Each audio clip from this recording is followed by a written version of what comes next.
It's Monday, August 12th, 2024. This is Ashton Ellett here with another installment of the Documenting Congress Oral History Project, sponsored by the University of Georgia's Richard B. Russell Library for Political Research and Studies. I'm in Newark, Delaware, on the campus of the University of Delaware. I'm joined by Rebecca Johnson Melvin.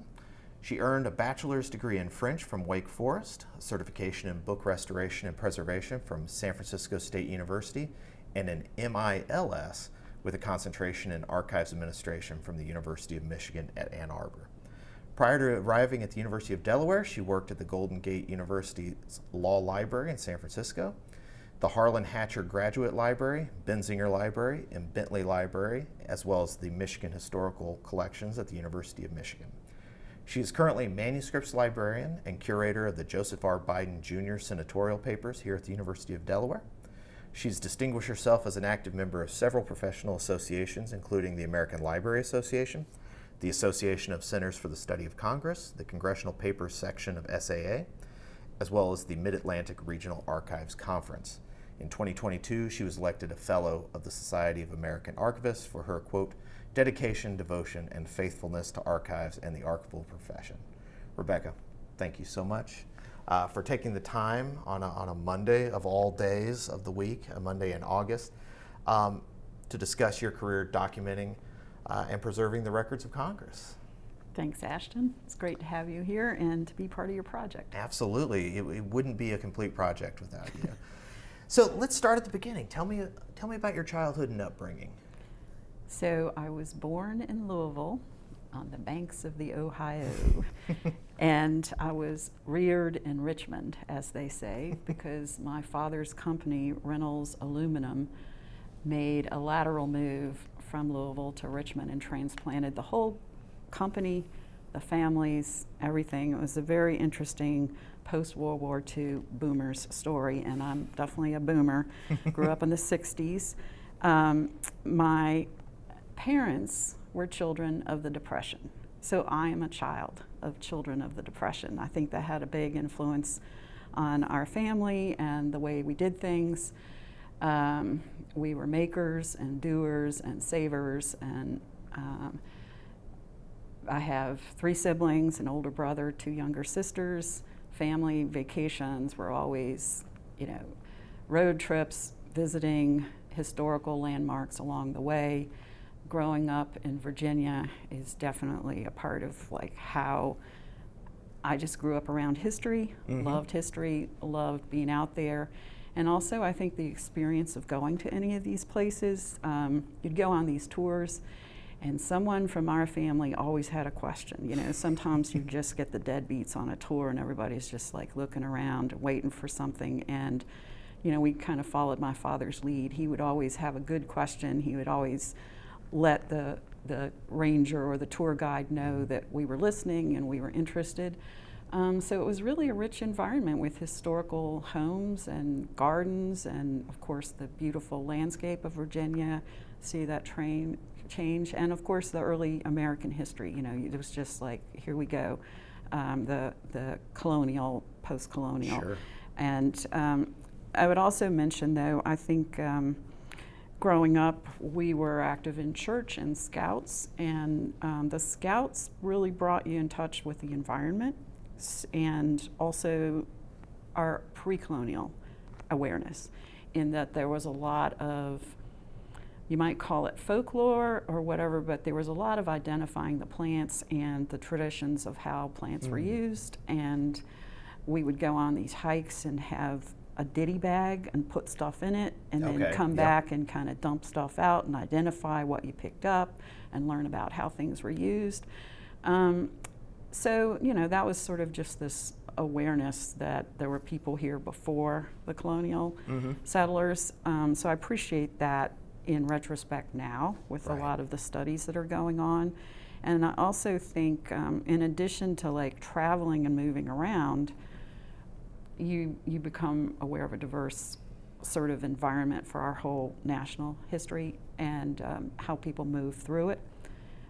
We were descendants of frontier settlers, and I think another part of my background and appreciation for history was having two grandmothers living with us at one point. So there were lots of stories and a lot of historic artifacts that came along. So I feel fortunate to be here at University of Delaware, where there are programs that intersect with my profession that touch on material culture, museum studies, conservation, history, archives, libraries. And I think another thing about my childhood was just, so being outdoors, I would call us free range children. It was like, I can't imagine children now going out without fear and running around the woods and the backyards and finding. I'm a 90s child, and I can remember riding my bike, and I think about, I would never send my daughter out without a bike helmet down the country. Oh gosh, no. I know. So no way. we didn't have helmets. We didn't have seat belts when I was a kid. I mean, there were things that came along, but also it was just sort of like you ran out the back door and found kids that were outside, and dogs were running around, and you just kind of like come home when the street lights. So you spoke about your daughter returning to school already at the beginning of August, and I can't imagine a childhood without that runaround time, Right. But that sort of freedom to be out there and exploring carried over in schools and libraries for me, so that loved reading. I was an early reader.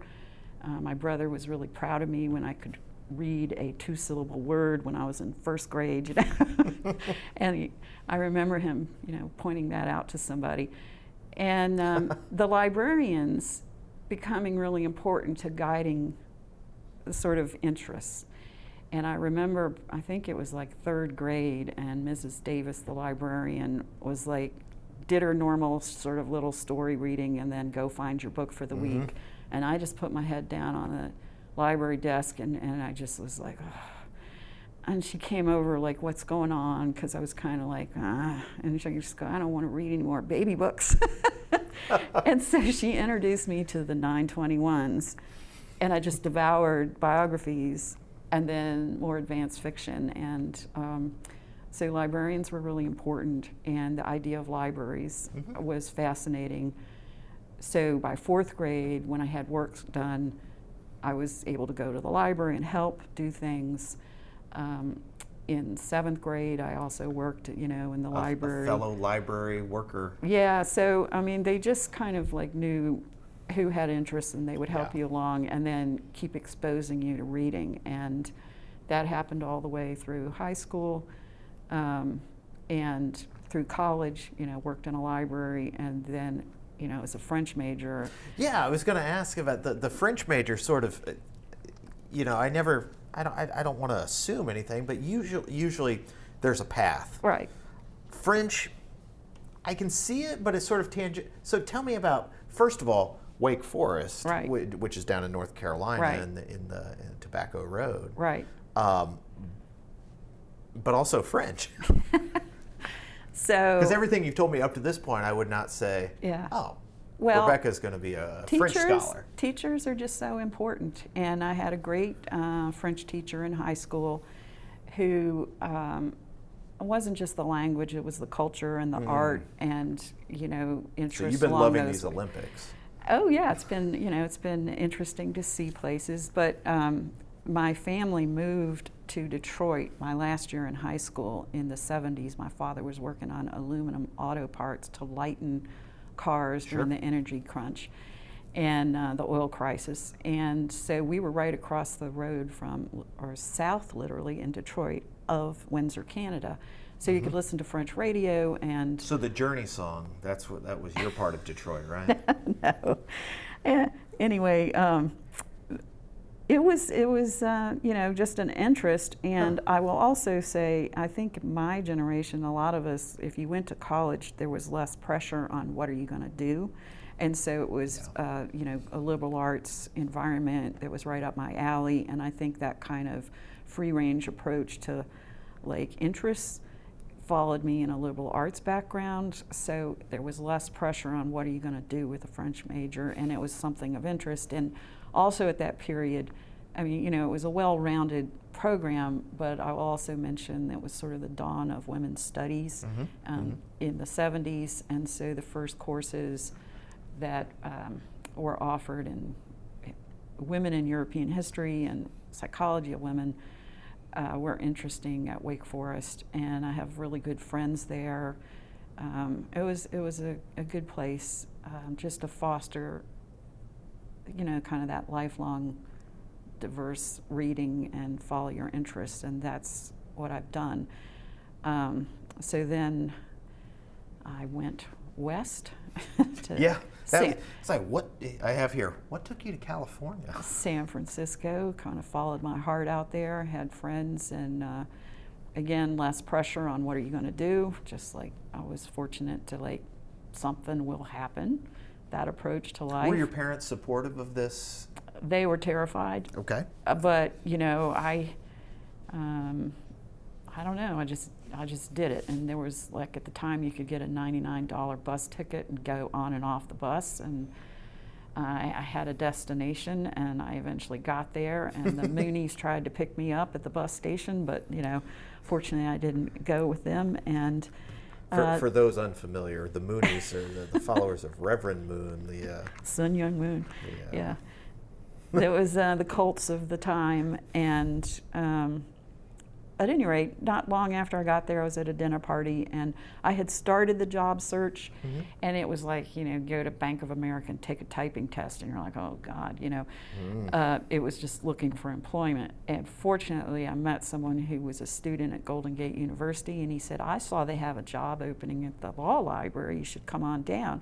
I applied, and it just fell into place. Serendipity, huh? Wonderful environment, and little did I know sort of that experience in a law library was relevant to future work with congressional collections. But the people there, it was a small staff of 10. We were in the financial district of San Francisco.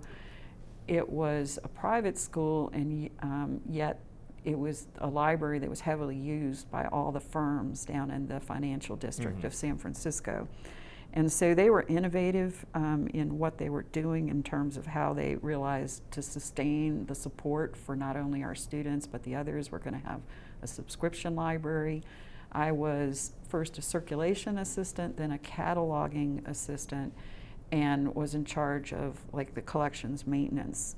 So there was a very interesting introduction to an information system for law, and a new library type environment. And I was really supported by Nancy Carroll Carter, who was the director, and Bill Benneman, who was the cataloging librarian. And both of them were really influential in mentoring me.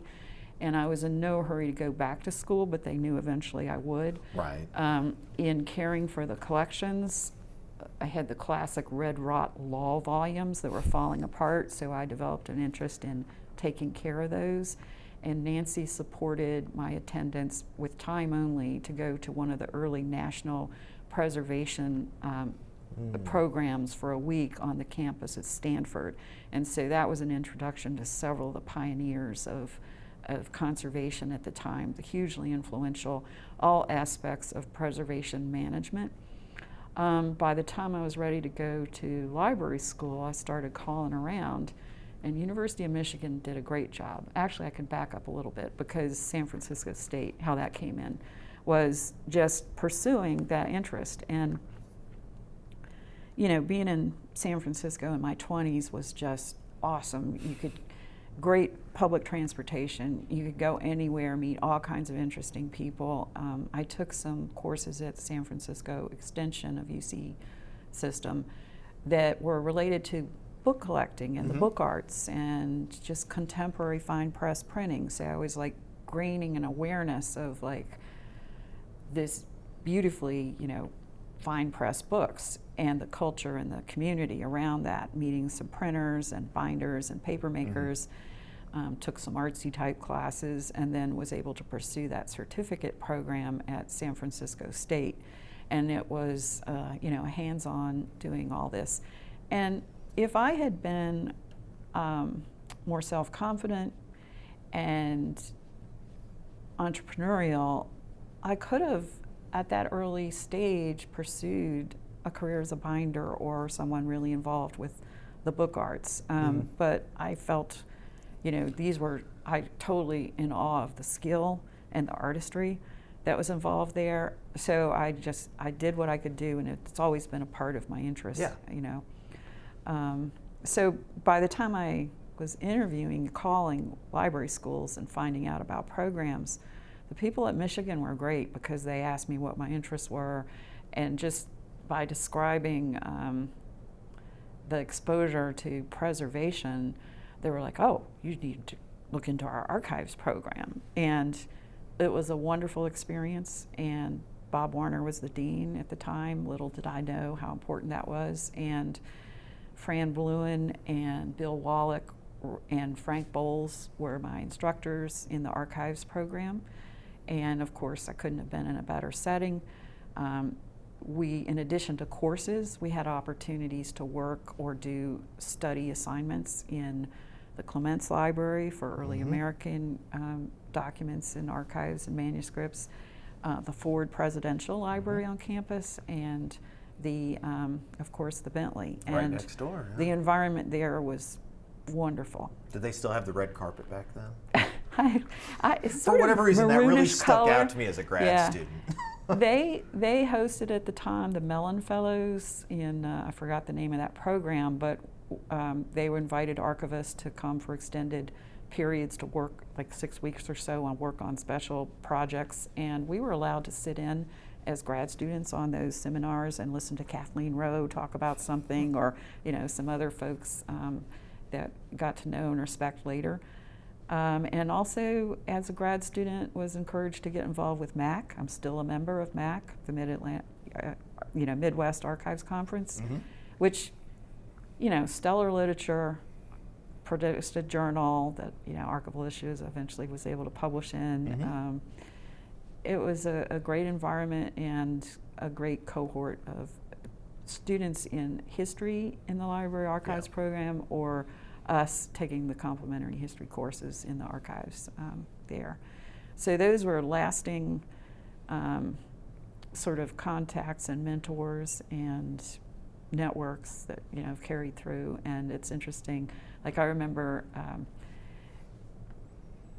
publishing the article about appraisal, and I had a footnote because I was so happy to acknowledge Tom Powers, who, when I told him I got my first job processing an archival collection, he goes, 20%er. And I go, 20%er? Yeah. And what does that mean? He goes, you're only going to keep about 20% of those collections because there's so much duplication and whatever.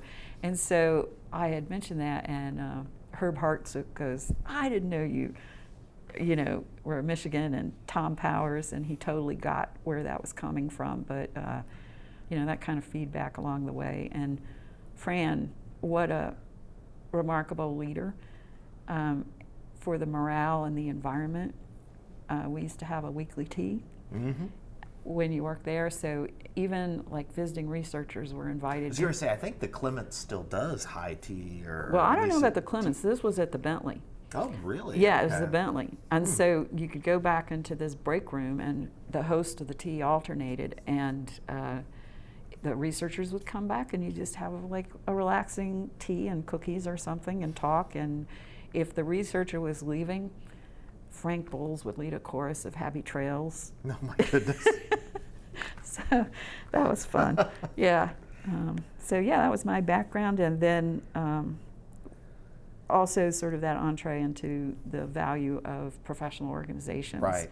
Because being able to attend those conferences as a student, I was ready, and when I came here, Tim Murray, who was the head of special collections, he had previously been in Washington University in St. Louis, and he was really tapped into MAC, and he was kind of amazed at how many people I knew that he knew. you know. So, and that just carried through of, So when you making that transition from Michigan to Delaware, you are a processing archivist, as you mentioned. When you applied for that job, did you know that you would be processing Senator Williams's collection, or was that in the job description, or was that something you found out when Like, you got the job. no, like many things, that was a project position, and it was dedicated to that collection. Tale as old as time. Yes, and it was the first foray into that collecting area here at the University of Delaware. Really? Okay. Yeah, and it came through a vice president on campus, sort of involved with government relations, external relations. In a small state, we have 3 counties, and our flagship university in the state with board members across the state. Mm-hmm. And it was Arno Losner who said, we need Senator Williams' papers. And former Senator Freer was on the board at the time, an alumna of the university and cohort of his as a Democrat. Williams was a Republican, helped arrange for that gift. And then Freer's papers came out of a barn, literally, at the dairy farm where Another the tale Freer as old family. as time. Absolutely. That came along, but the Williams was the focus, and it was a 2-year project. And at the time, this was, of course, pre-internet, pre-computers. There was a job fair at ALA in New Orleans. It was really hot. All of us, That I goes was without graduating. saying. Yeah, I was graduating in August. All of us would go to the career placement, go through these giant notebooks, look at jobs, and put a tag on a board and ask for an interview. And then the job seekers would go through the applications and put a tag on you. So you were constantly checking the message board.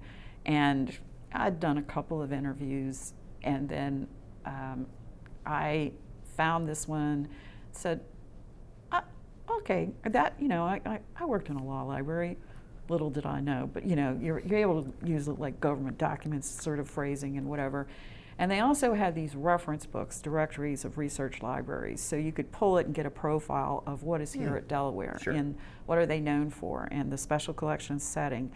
And for me, it's been a wonderful sort of coincidence, but career path that I'm in a special collections environment, in a research academic library, and we're open to the public, and the general holdings here are very broad and complement a lot of my other personal interests. But it was the interview with Alice Schreier at that job placement where she was just inspiring. She was very bright. I felt like I had to turn on a switch to talk to her and keep up with the conversation.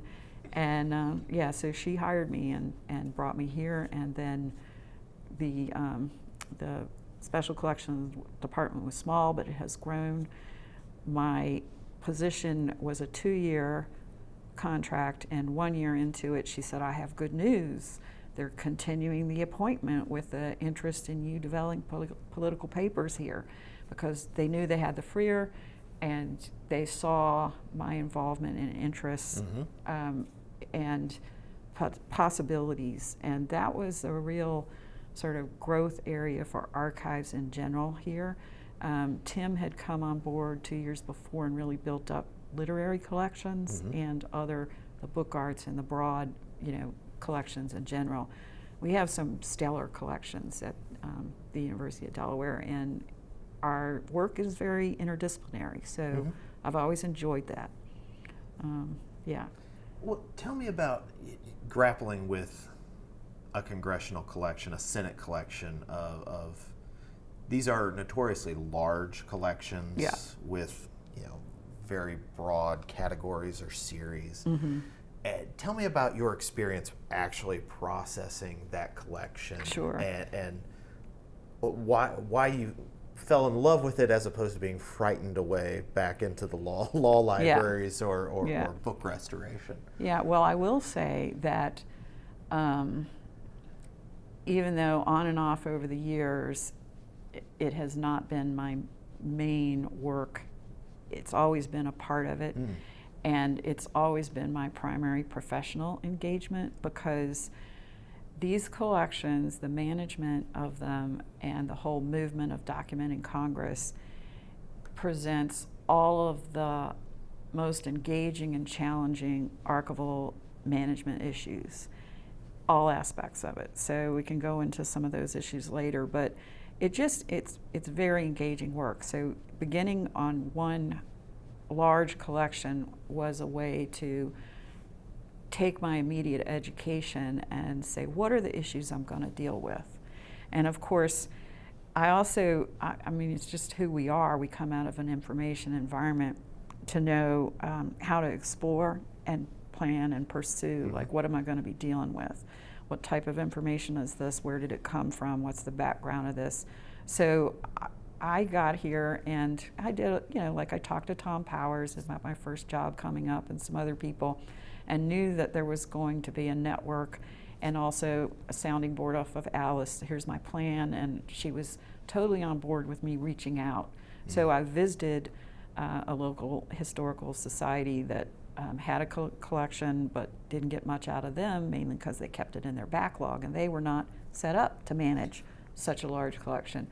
Went down the road to the University of Maryland and met Lauren Brown, who was super generous and has remained a lifelong MARAC colleague and mentor. And then poking through the stacks, exploring Arlen was the more sophisticated catalog, but we had a dial-up subscription to Arlen at the time as opposed to OCLC, finding what few publications were out there, exploring the literature, going through the stacks, looking through indexes, finding this information that was available in 1988. Being able to walk into the government documents section and find the Y schedule for the Senate history is where, and this is the best thing about when I began my career, 1988 was shortly after the bicentennial was established of Congress and the beginning of all the wonderful publications that came out of that committee. And Karen Paul's groundbreaking, life-saving manual was available in 1988. And so I reached out to Karen and was fortunate, we're down the road, up the road from DC, was able to go visit her. And she's just been hugely influential, myself, my career, the whole network of us. And it was, to answer your question, we're not in this alone, and we learn from each other, and we've shared information. And I started in September '88. A few months later was my first SAA in Atlanta, and it was the second meeting of the Congressional Papers Roundtable, and little did I know how young that group was. And when you're brand new, you feel like, oh, they're old and they know what they're doing, and they were like just getting started. So Bob Blessey from University of Nevada at Reno at the time was the chair, and yeah, all the early players were in there, and Connie Gallagher in particular I met at that meeting and got to know him not only through CPR, SAA, but also through ALA RBMS, the Rare Books and Manuscripts section. And so we had great overlap, as well as some other colleagues like Betsy Pittman in a special collections environment with congressional collections as a major part of it. And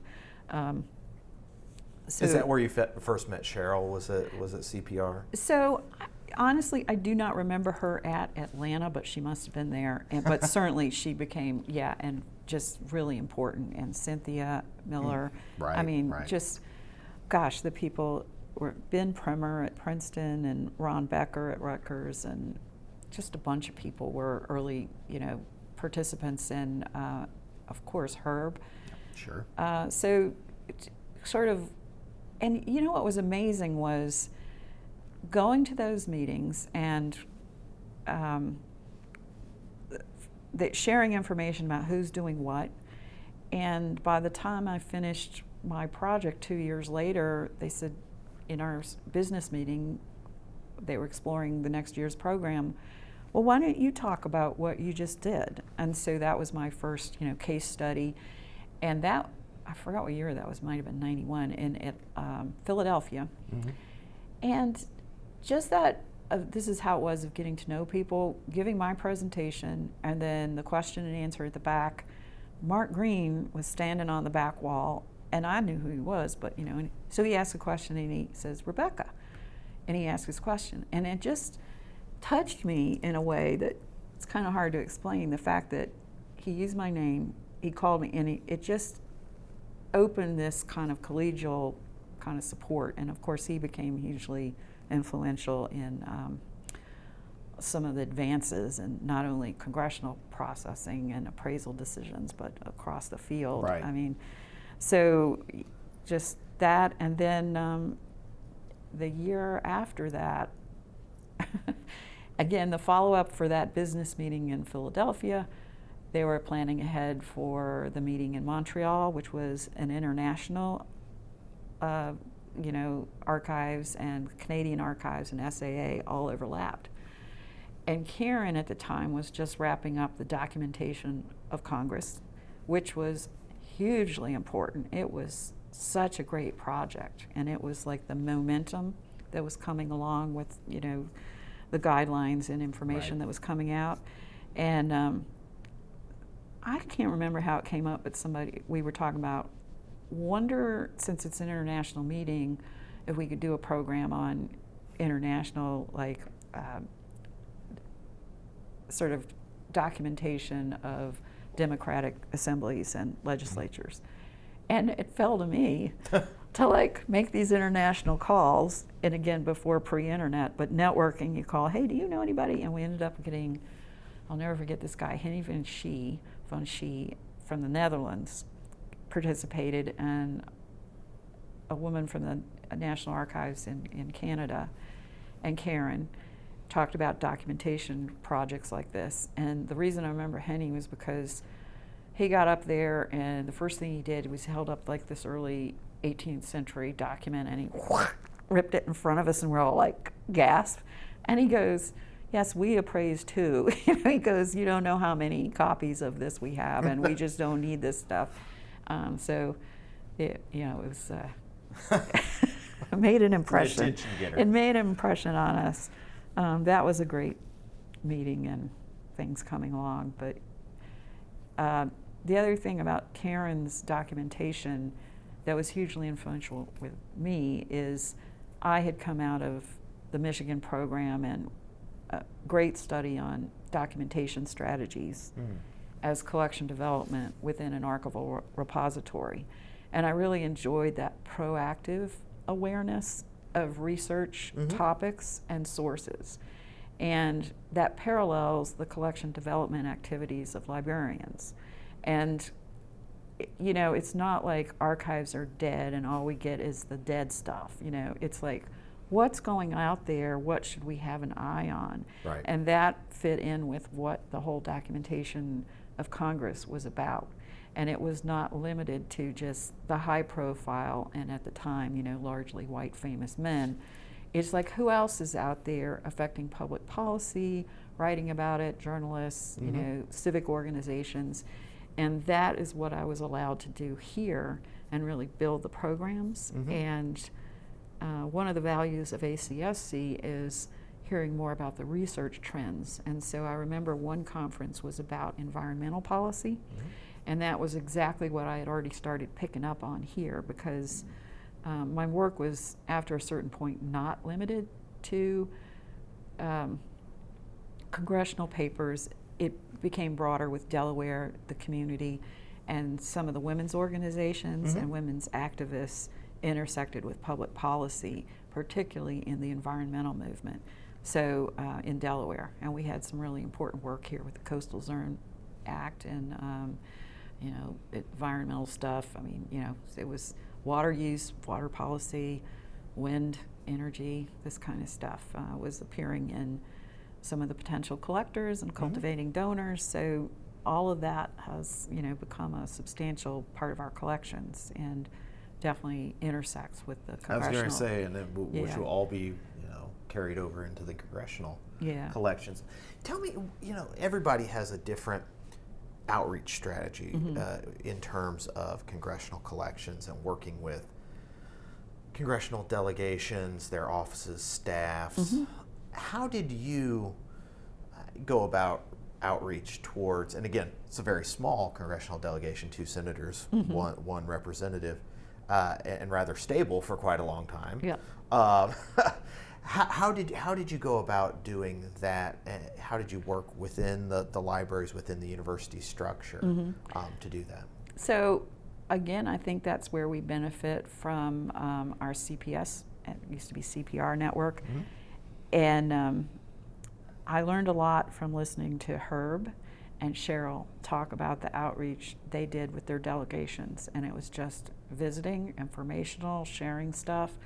Of course, and it is, I feel wonderful having this delegation with a member at large and 2 senators.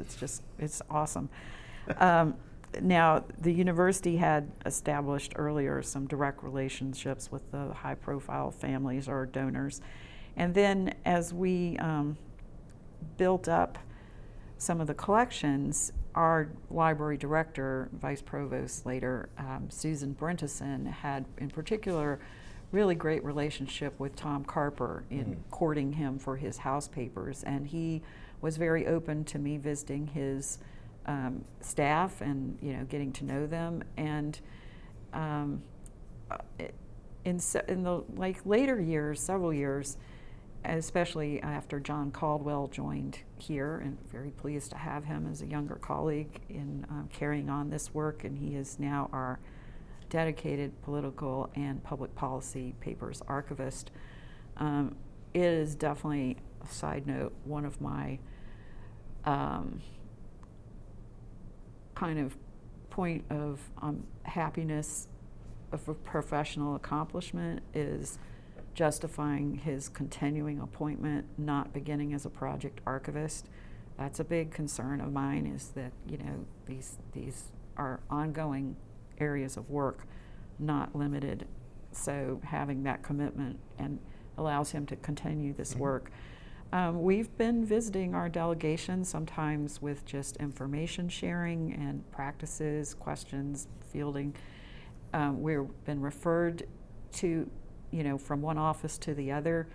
We have been in conversation with people who are aware that they'll be closing an office, and they have a commitment to give us papers, so they look for some of the best practices, and we're able to triangulate the information with our colleagues on the Hill, and the people at NARA, Center for Legislative Archives, our professional network, and then so that's been really helpful. And one thing that we've done is that growing body of literature and best practices that are out there, we've put together the briefing book. So we've processed so many collections, and you find that approach, and we go, let's do this for that staff. We'll just organize it, put the relevant points. These are your talking points, and try to help them out that way. So it's, but yeah. I am very jealous about the 3-member delegation and relatively stable turnout. When I was interviewing Betsy Pittman, it was talking about when she started, between the time she started and how stable the delegation has been. I guess since Senator Lieberman retired. Obviously, Delaware, you do have the high-profile turnover of Senator and then Vice President and President Biden, but yes, very jealous. And it's also, we're so advantaged by having proximity to D.C., and we can just drive down there, take the train down there. Our favorite is to go to Perryville during the weekday northernmost stop of the Maryland Rapid Transit and get to round trip to DC for $26. So that is very helpful. It's much cheaper than the round trip Delta tickets I'm used to. Yeah. Well, with CPR, CPS, in this there were several steps, because we've mentioned ACSC. Obviously that's jumping ahead a bit, but there were several sort of key moments, milestones on that way. Obviously one of them was the Harper's Ferry conference, which was before your time in congressional papers with Frank McEman and some of the other folks.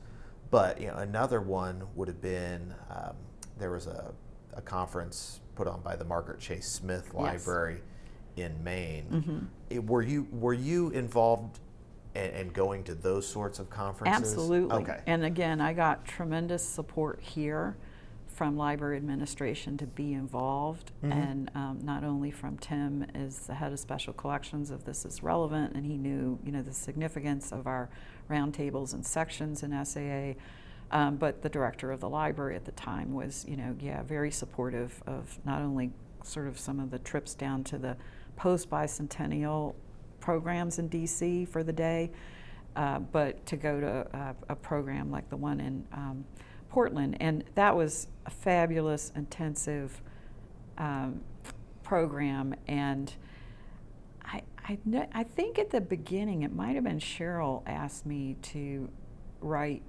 a summary for the newsletter of that meeting. So I, took very careful notes. And then leaving that meeting, Herb and I were waiting at the, I don't know, wherever the connecting airport was.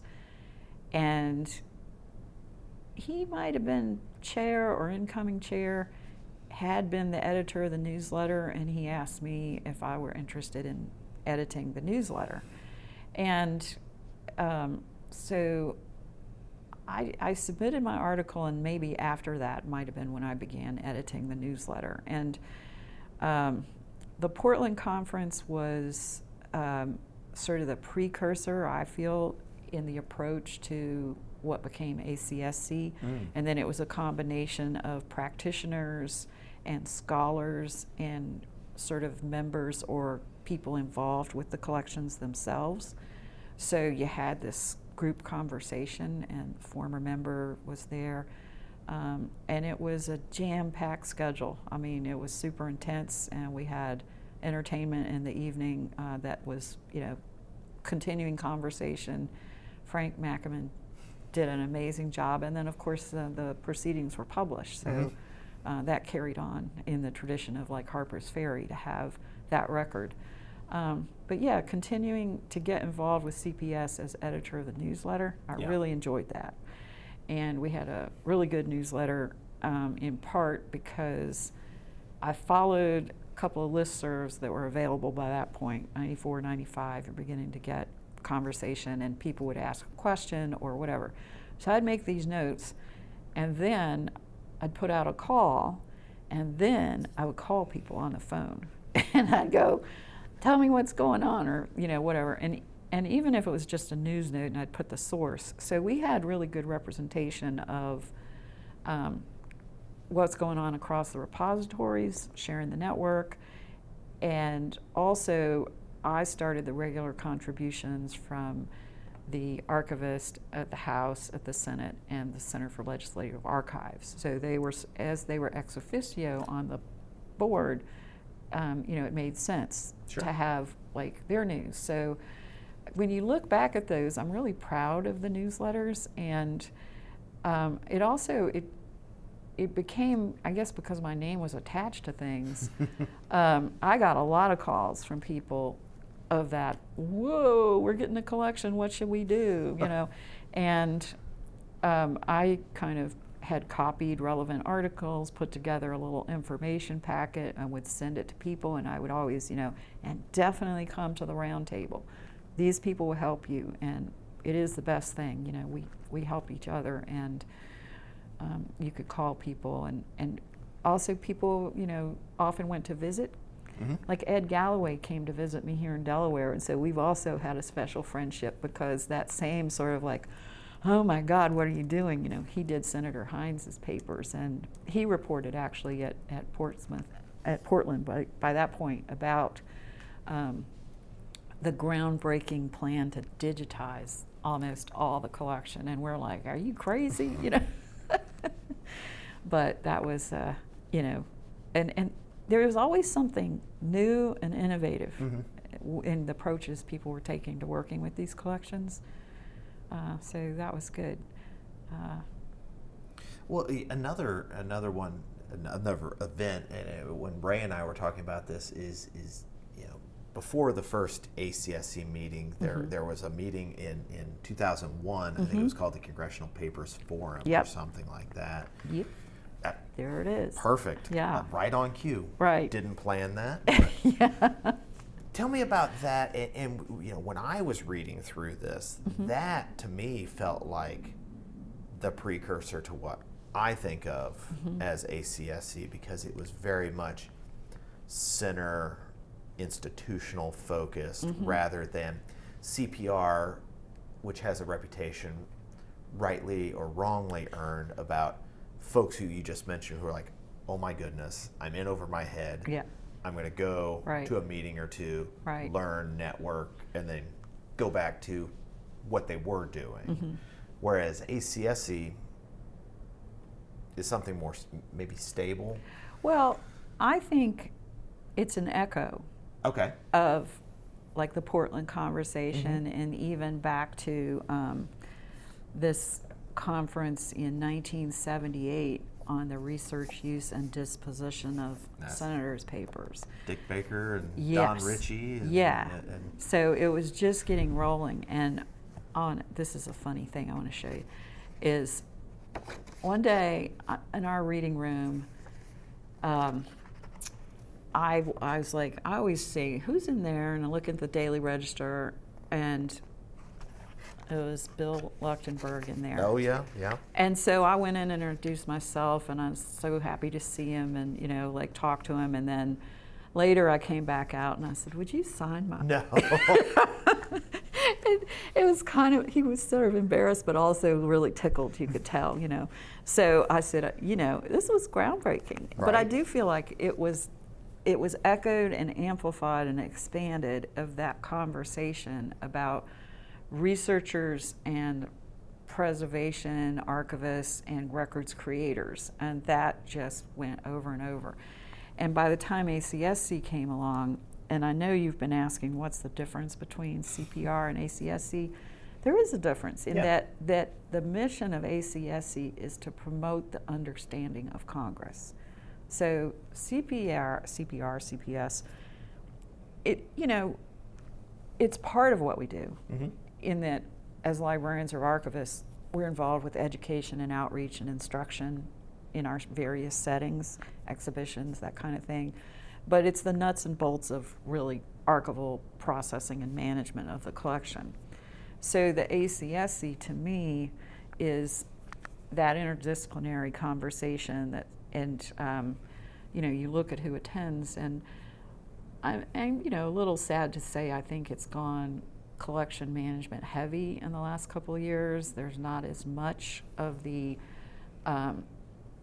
full meeting attendance by the historians and the political scientists who came along to start with. And I'd love to see it keep going back to that and thinking more about it so that the conversation is sustained. We still have those people participating, but it's like they come in, give a presentation, and maybe hear the next session and then leave, because they're flying in and out. So that investment, the time to think together and work on projects together, could keep going. So the formal organization of ACSC comes at Shepherd University with our great good friend meeting. Ray. Yeah. Tell me about that sort of core charter group of member institutions and individuals, and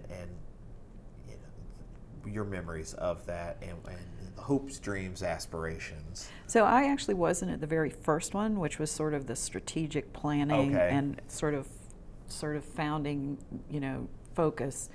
But I was at the second and most of the continuing ones. So, saying it was a good meeting, I was referring to the later time when we met at Shepherdstown, and it's certainly been one of the wonderful experiences to do those site visits, to go to the Dodd Research Center, the Russell Library, most recently at Drake University at the Harkins Center. That was fabulous. And certainly a standout to me was going to Senator Dole's Research Center.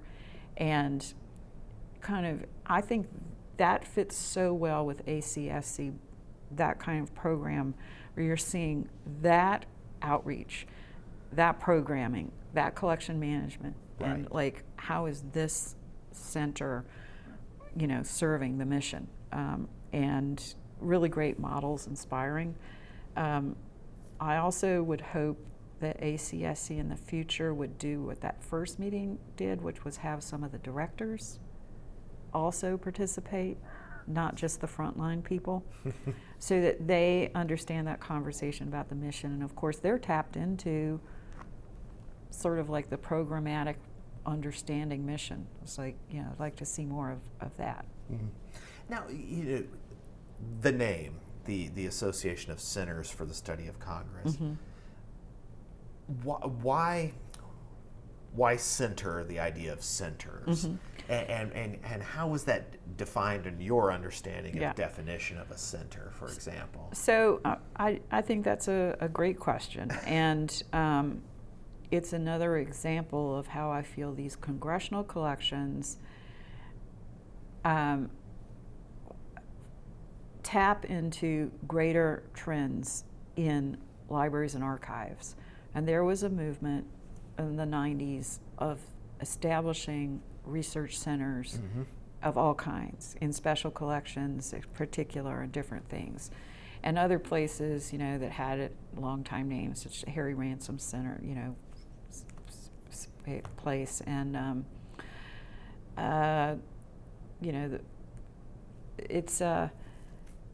it's really focusing like what you hope to attract to bring people in. Mm-hmm. And when they started, I remember asking Karen, because of course she reached out and said, would the University of Delaware consider an institutional membership? And I said, well, I read your mission statement, and we don't have like a formal program, of like some of these research centers. Right. We are a research library that collects. And she goes, but the other part of the mission is that our other concentrated centers of collection. So when you look at like our archival management is the collecting, processing, preservation, but we do have an outreach component. It's on a different scale because it's mm-hmm. more within the library and our normal jobs. And, for that matter, there is a Biden Institute on campus, which does more of the programmatic outreach that is similar to some of these other research programs like the Russell. It's very integrated. Right. So our collections are different in that they're here within this library, and there's another body that's doing the academic programming and on a different level. Mm-hmm. We still have some programming, but not at that level. Right. But the whole theme and the interest in this was one of the frustrations I had with CPS and SAA back in the day was we would put forward some really great program proposals for the annual program that would, instead of having, in spite of having great speakers and, really great topics, they'd go, that's too narrow. It's just for congressional archivists. And in particular, in 2003-04, when I was chair, we had a great program proposal that was about the growth of research centers. This trend, paradigm of the congressional ones, and where we're going and how this models as others. And we were told it was like too narrow, so we went ahead and had our full day program and focused on that. And there's many things that congressional archivists do that follow with the greater importance. So yeah, that's.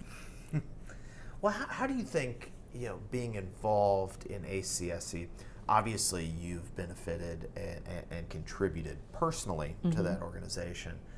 How do you think that has benefited the institution itself? How do you think our institutions benefit from being involved in these networks? There is no doubt that it has helped us keep an eye on research trends mm-hmm. and scholarship.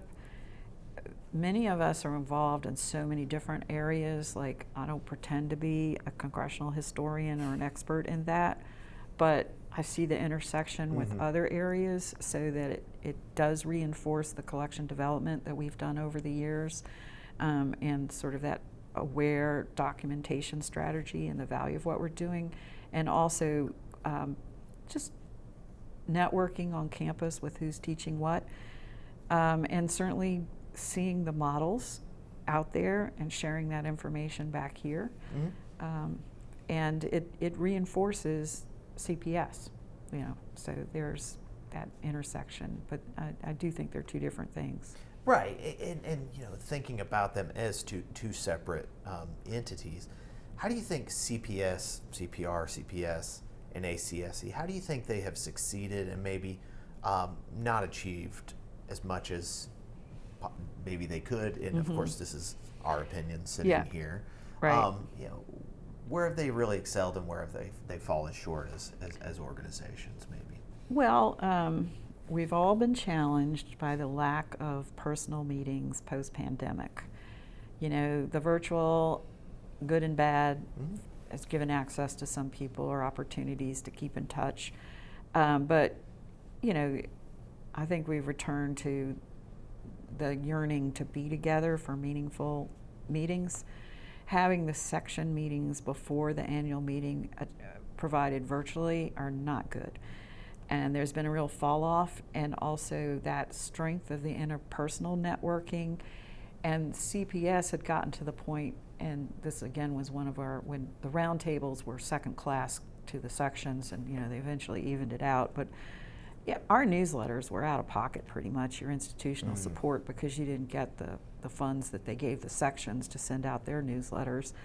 And they would, reject our full program proposals, so we'd have a short business meeting, and again, we didn't get as much time as sections to meet. We used to just cram everything in. This is all news to me because this is before my time in archives. I was still in history land. Yeah, and started in spite of being a really large interest group as a round table. The largest section. I don't know the numbers anymore, but we certainly had over 200 at times, and really active, good, short business meetings. We started having a Congressional Papers Roundtable Day pre-conference. Right. So we would put together a longer program. So we had time to talk to each other at lunches and hear different panels, and people were just so good about asking others to participate. That spread the awareness of what people were doing and the questions and the conversations. It built projects that we were doing. And the other thing was, even before that, we had started, and Jan Zastro started this when she joined us, and it was the year of 2003-04 when we were in Boston. I was chair of dinners. We would go, who wants to come? We'll book a restaurant, get a big private meeting room, and it was really fun. Really fun, really got to know each other. And I'll never forget Jeff Thomas at the John Glenn Archive in Ohio. So we're sitting around talking, do you ever get to meet your member? You ever talk to him? He goes, oh yeah. Several times, got to visit him in his office, and one time he took me flying, and we're like, he goes, and then he says, yeah, one time we were going to some program, and he picked me up, and then he goes, I got one more pickup. Do you mind sitting in the back seat? And so they went to pick up the pickup. It was Neil Armstrong. I knew that's where it was going, but I still can't believe that. Wow. So, dinners like that, you just got to know and enjoy each other, and, had good storytellers. Herb was always a good storyteller. Oh, yeah. And get to, got close to Cynthia, working on the projects. And another example of CPR just taking upon itself is fine, we'll do our own program, was our 25th anniversary. We were in Chicago in 2011, right? Is that right? 2011. Yeah. So Jill Severn was chair at the time, and she and the incoming vice chair was Lee McWhite, who was just wonderful. Said we're going to have a history day, and I was on organized one panel, along with Linda Whitaker organized another, and we were sort of the history committee. And so my panel, we tapped into the founders, and it was Lydia Lucas and Connie Gallagher and Cynthia Miller, and it was wonderful emailing in advance and say, we'd like to make it informal. My session was conversational, have their recollection, and then Linda, who was a real energetic, awesome, no-nonsense archivist, she really brought a lot of new energy, she and Kate Cruikshank, when they joined CPS. She did a session that was on CPR as sort of a grounds for leadership development. And let's see, Mark Green spoke at that, Lee McWhite spoke. But I remember in particular, Mark just talking about his involvement with CPS was really influential in his whole movement. And I did, think about and remember Minnesota being a leader in collecting in this area and confronting the issues of appraisal and just management of redundancy and what's the value, and leading some debates. I mean, should we keep case studies and things like that? So the people who went through there, Lydia Lucas, one of the early writers, and at one point, this was in 1993, putting out an appraisal committee report, an in-house, and sharing that document. And that just increased the dialogue about, it's really radical to get the community, the public, to understand the appraisal process in these types of collections, and the donors and our administrators. And then also Mark's involvement with Jeff Sukanik at the University of Kentucky did a survey of congressional archivists about our conservation and preservation practices.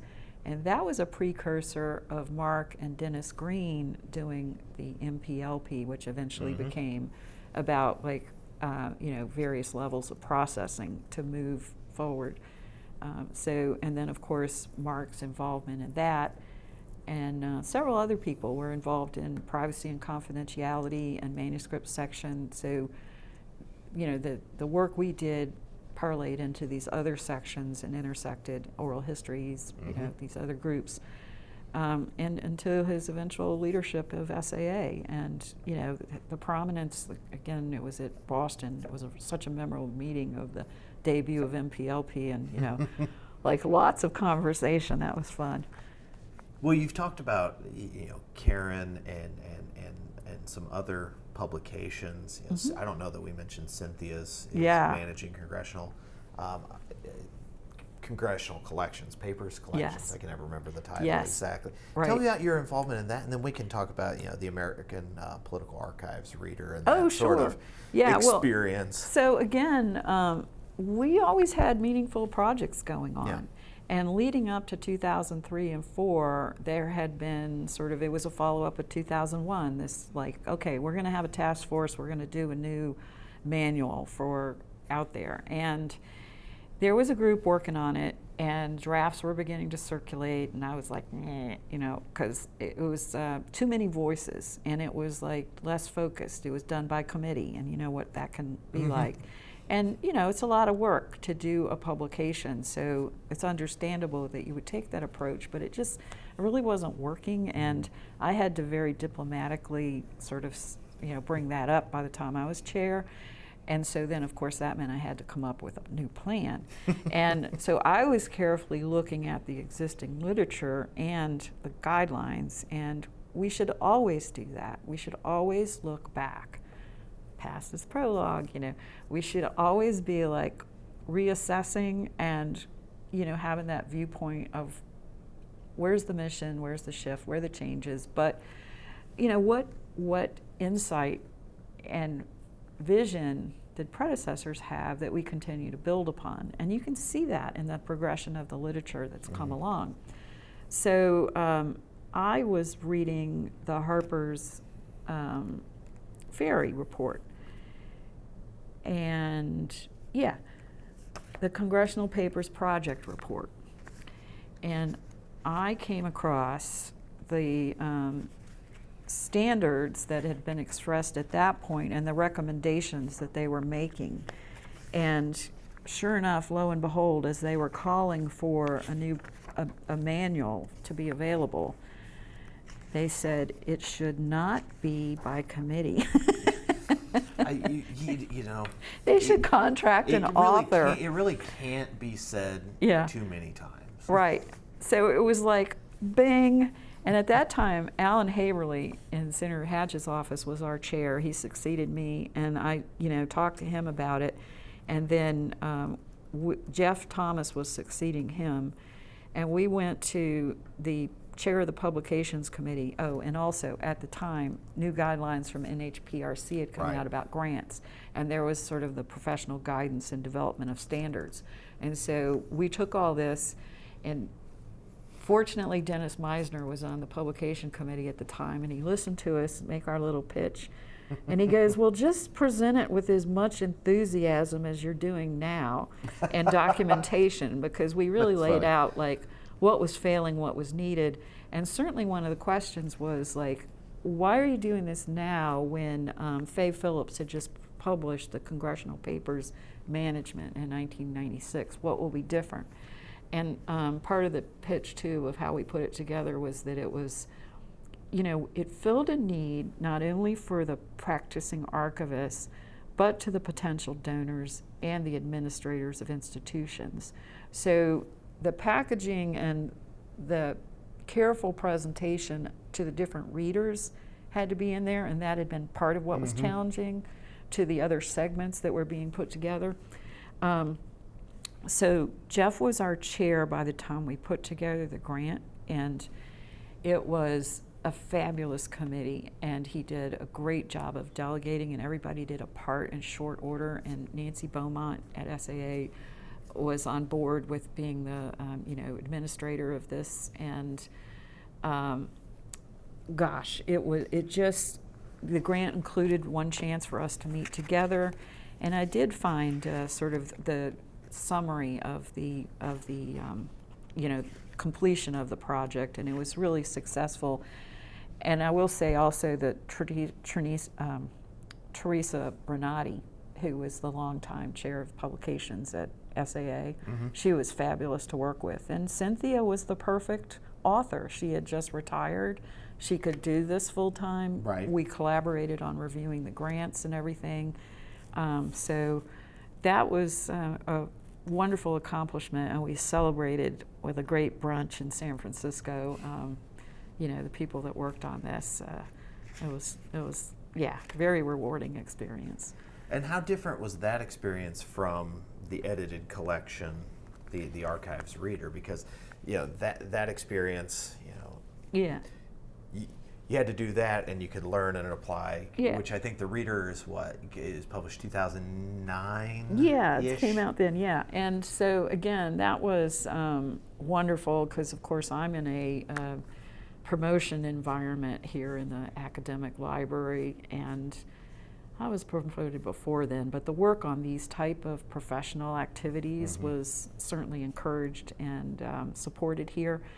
So as editor, of course, I was interested in recruiting the next editor at some point, and Glenn Gray was an editor of the newsletter and was also in that role of sharing information. And he asked me at one point, how about, we do a book? And so I said, well, Karen's the person we need to get involved, because she's a doer, she's a writer, she's got the oversight, she's project oriented, she's like accomplishes things. So I knew if we wanted to succeed, we'd do that.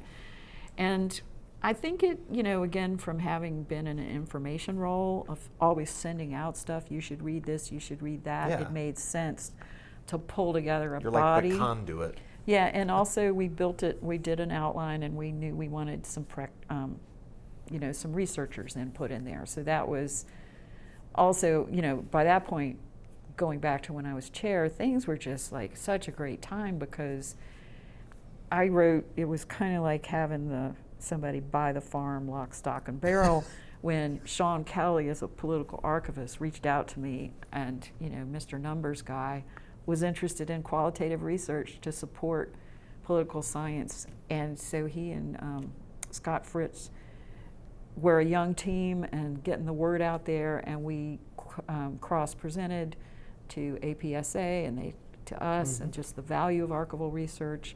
So we had some, awareness with historians and people like them that we wanted them to be part of the reader as well. And it was sort of that we didn't have to Xerox and thin things out anymore. You could look in the book. So. Well, you've been doing this since 1988. Mm-hmm. So over that, you have this perspective of how the profession has evolved and changed over time. What's your appraisal of where the trend is heading in terms of congressional papers and congressional archives, and the challenges and opportunities that presents?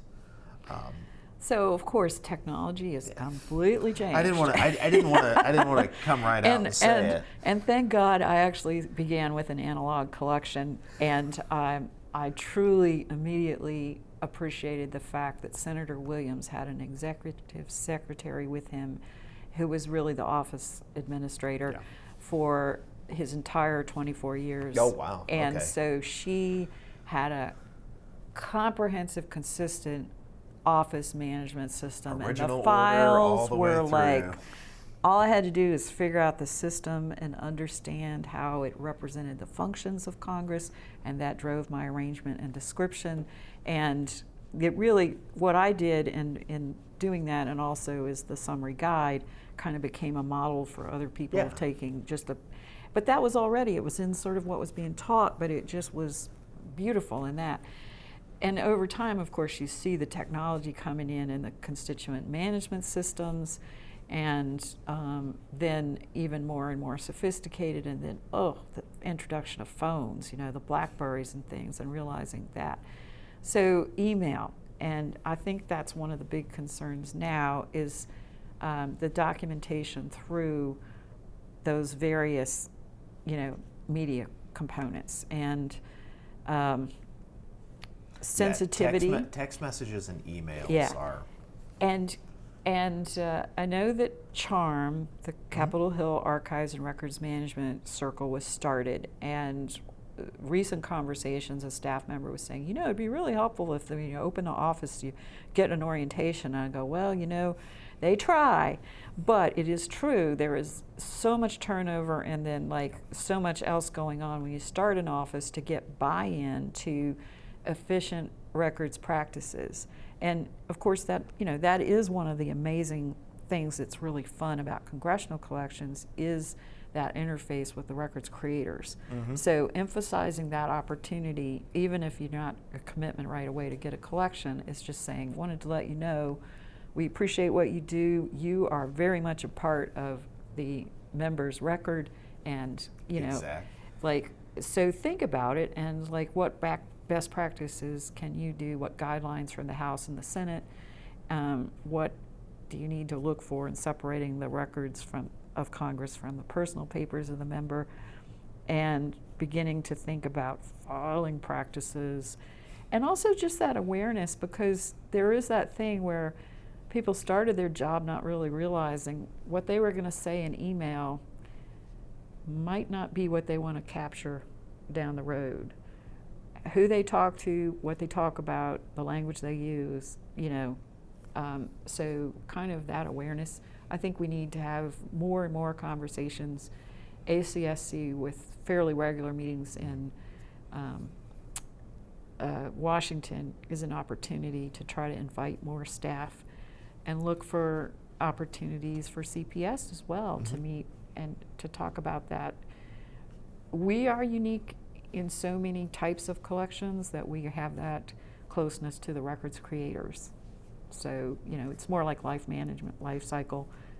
Yeah, and I think it really reiterates the idea, especially when because a lot of us do have very supportive administrators and administration throughout our careers. But if you do need to make that reiteration that outreach is not a one and done thing, because chiefs of staff turnover. Oh yeah. Deputy chiefs turnover. Right. LDs, legislative directors turnover, and that these are constant.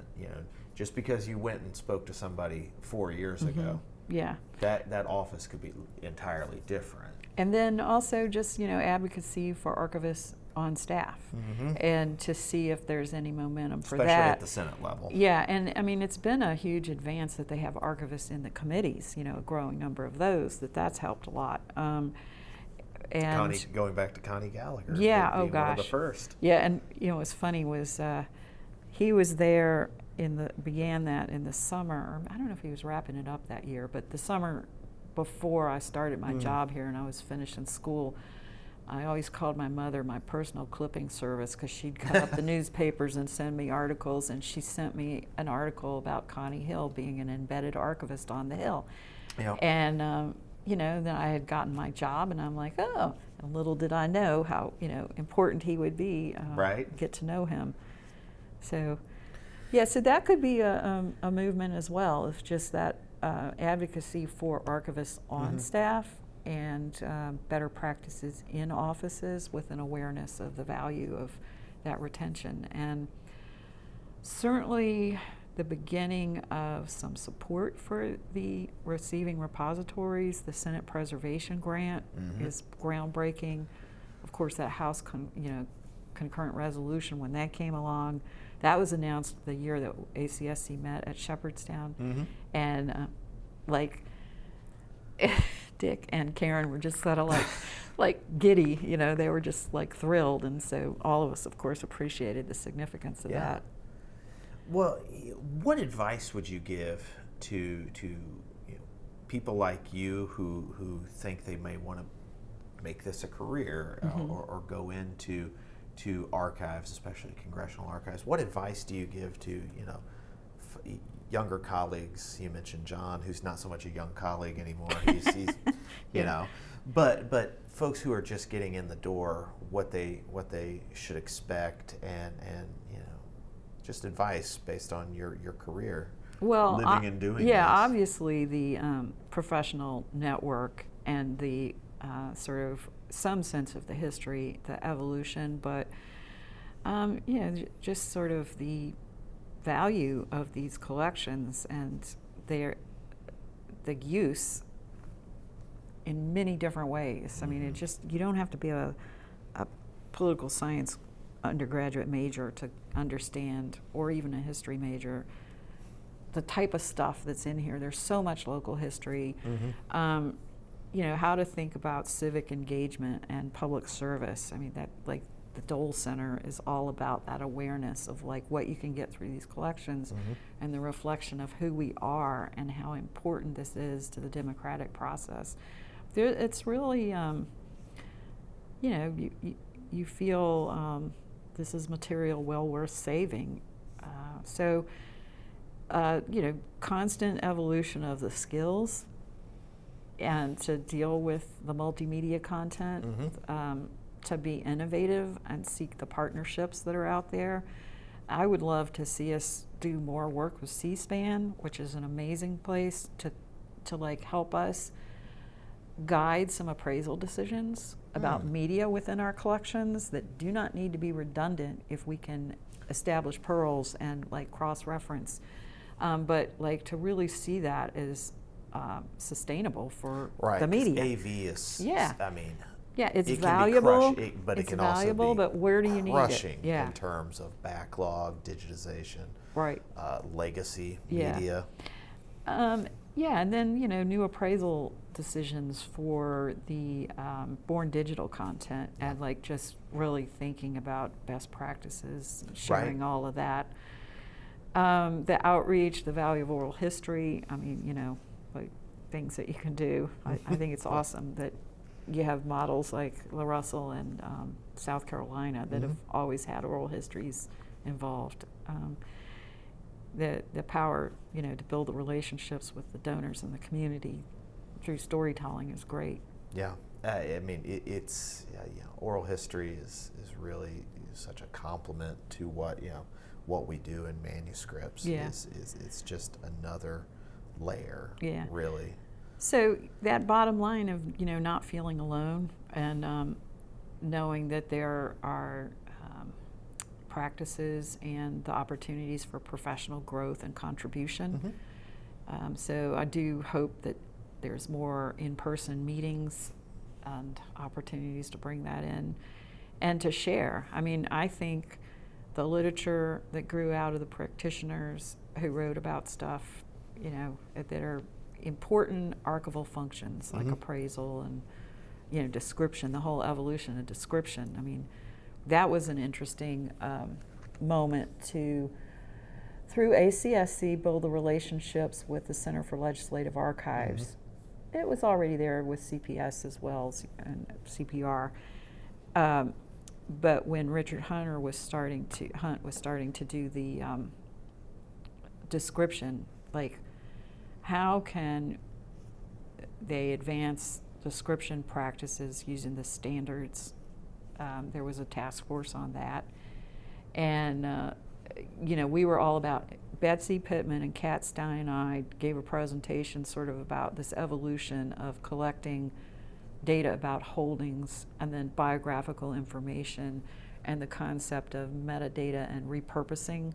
And at the time, visualization was different. There was some really cool stuff going on, social networking, SNAC, all of that. The power of EAC in tandem with EAD to have the creator-driven.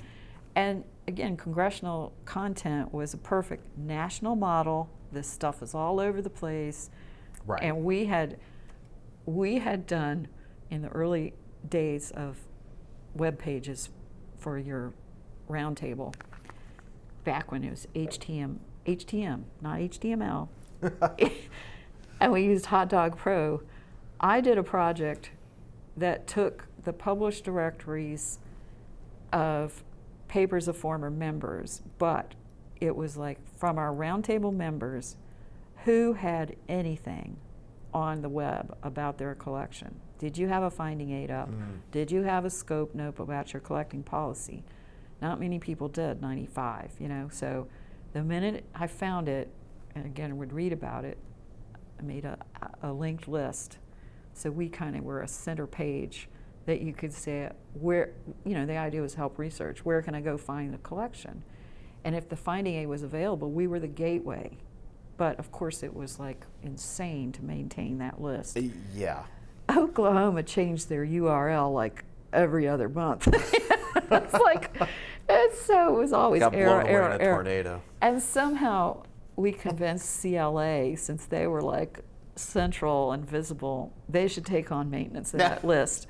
So they did You for found a while. some sucker down there in DC? Until that also became completely onerous. But they, too, at the time were recognizing they needed to adopt description standards, Right. which helped with the transfer of the committee records in the sort of preparation. So that was an interesting task force. And just continues. We're still looking for that, you know, centered database of finding aids. Right. And, you know, but like you've said many times, the bio guide and us contributing all those years, the location of papers through surveys, you know, the precursor through NUCMUC, the National Union Catalog, we've all contributed to that awareness. The bicentennial work boosted it with the publications, and we need to keep envisioning how to like automate it, make it better, you know. Right. It's the brass ring. You know, Yeah. We keep reaching for it. Yeah, but Maybe one of these days. Well, I know. Yeah. I don't want to leave people with the understanding that all you ever do is congressional papers and archives. So what are your other interests outside of your professional career? oh gosh, so This, that, and the other. I know. oh but- yeah, because like I mentioned, I was a Girl Scout and Dabbler was my favorite badge. So I mean, I have lots of interests. I didn't know that was a badge, but I don't know if it still is, but it was back then. And it is sort of that free-range interest in reading. Yeah. And I'm so fortunate in that my career has mirrored a lot of personal interests of, you know, local history wherever I've lived. And I've lived, you know, the border states, the South, that's educated the South, California, the Midwest, progressive history, you know, like just, I've always been interested in reading about histories and any of those things and how things intersect. I mean, like I mentioned, women's studies has always been an interest, women's involvement in history. I've been involved in, you know, civic organizations with women, AAUW, things like that.